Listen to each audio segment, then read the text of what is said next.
Agradecer la posibilidad de participar esta tarde en esta charla coloquio.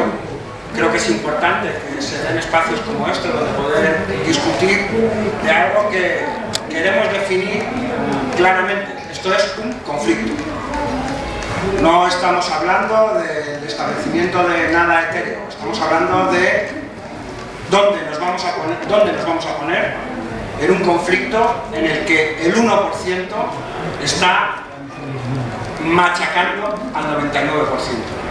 Un proceso de acumulación por desposesión que están realizando las entidades financieras por medio de ejecuciones hipotecarias masivas. Un proceso en el que se están dando privatizaciones de empresas públicas de vivienda, como se ha denunciado antes, como es la empresa municipal de la vivienda de Madrid, y se privatizan para ponerlas en manos de Goldman Sachs, de uno de los principales responsables de la crisis, no solo de la crisis en nuestro país, sino de la crisis mundial, de ese 1% del capital financiero internacional. Cuando hablamos de que es un conflicto, debemos decir que en este país, en el Reino de España, existe una violación sistemática de derechos humanos que se ejecuta en los juzgados y son firmadas por nuestros jueces las resoluciones que violan sistemáticamente los derechos de la gente trabajadora en este país. En 2008 se inició la crisis, se iniciaron las ejecuciones hipotecarias masivas. Una ejecución hipotecaria masiva se basa fundamentalmente en un principio: primero te ejecuto y discutimos después. Y la consecuencia es un desalojo forzoso sin alternativa habitacional y la condena a una deuda perpetua. Eso es lo que supone. Y al principio lo realizaban en silencio, sin que nadie se diera cuenta de lo que estaba ocurriendo.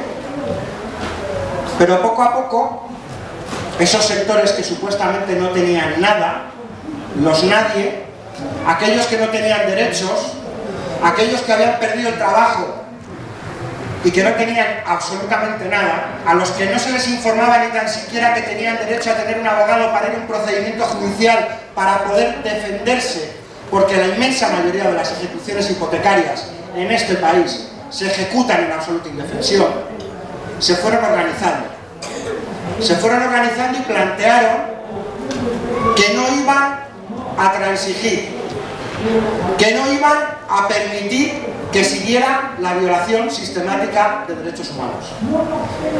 Porque cuando hablamos de derechos humanos, nos olvidamos normalmente de leer el preámbulo de la Declaración Universal de Derechos Humanos. Y el preámbulo de la Declaración Universal de Derechos Humanos dice que nos dotamos de esa declaración, los pueblos del mundo, para que los pueblos no se vean compelidos al supremo recurso a la rebelión frente a la tiranía y la opresión. Y las personas que pusieron sus cuerpos para evitar que las fuerzas públicas pusieran las viviendas en manos de las entidades financieras para dejarlas vacías y poner a las familias en la calle sin alternativa habitacional, estaban haciendo ejercicio de su derecho a la rebelión frente a la tiranía y la opresión. Y en ese momento también los llamaron ilegales. Cuando se iniciaron las paralizaciones de los desahucios se decía que eso era ir en contra de la ley. Pero se olvida que nuestra Constitución, lo decía una compañera al principio, nuestra Constitución tiene un artículo 96 que dice que el Reino de España, cuando firma y ratifica un tratado internacional, ese tratado internacional entra a formar parte de nuestro ordenamiento interno.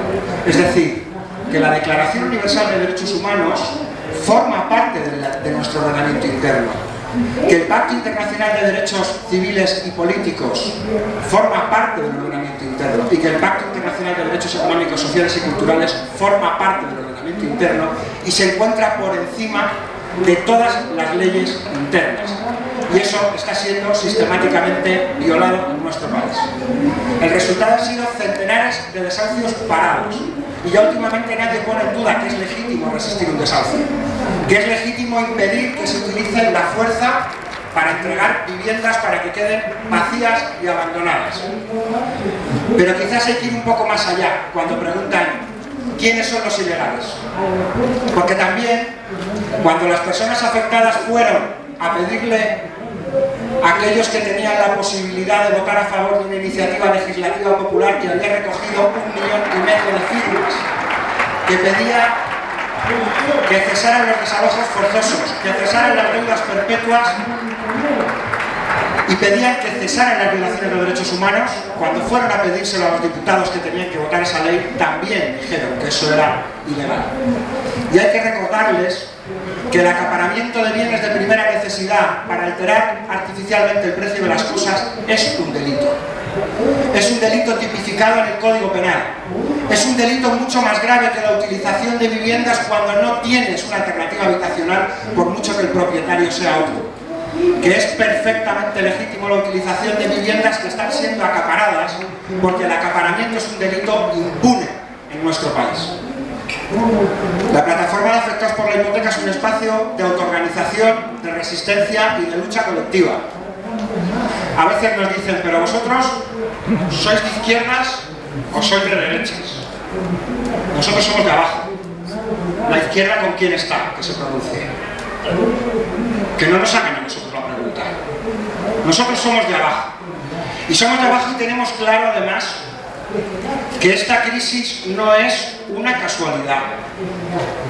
Que esta crisis no es un fenómeno natural.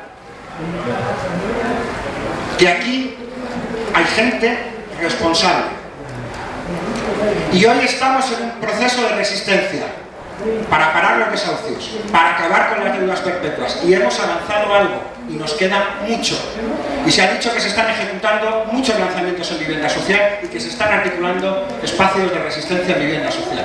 Esta misma semana el Banco Santander ha vuelto a ejecutar un lanzamiento en una ejecución hipotecaria en Lanzarote empleando la fuerza pública. Para nosotros es el momento de la resistencia, es el momento de llamar a desobedecer. Hoy ya se han detenido más de 700 desahucios en este país.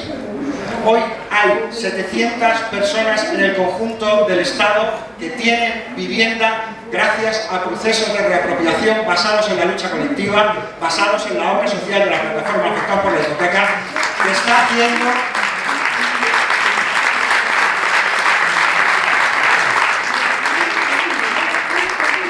que está haciendo lo que no hacen los poderes públicos. Porque cuando los poderes públicos se ponen al lado de los delincuentes y se ensañan con las víctimas, es el momento de la resistencia. Y en estos momentos, para millones de personas en este país, desobedecer es vivir. Y es necesario pasar a la desobediencia para poder defender los derechos humanos. Y eso es lo que se está haciendo con la obra social, poniendo las viviendas en manos de la población y los poderes públicos.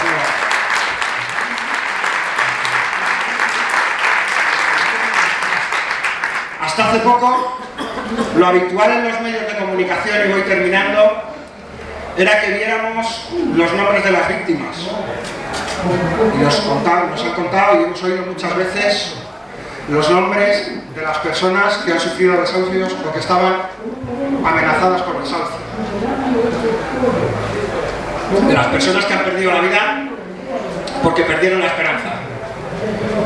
Nosotros y nosotras creemos en el derecho a la resistencia y creemos en el derecho a la alegría, y estamos alegres de poder luchar juntos. Pero además, no solamente pedimos el cese en la violación sistemática de derechos humanos.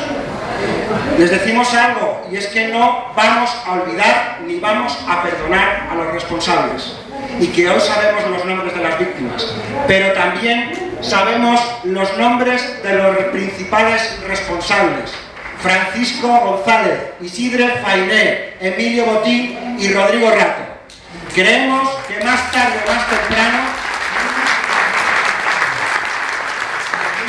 deberá haber juicio y castigo para los culpables. Somos conscientes de que la única lucha que se pierde es la que se abandona. Y hoy estamos viendo en Argentina que eso es así. Y vamos a seguir la senda de los movimientos en defensa de los derechos humanos.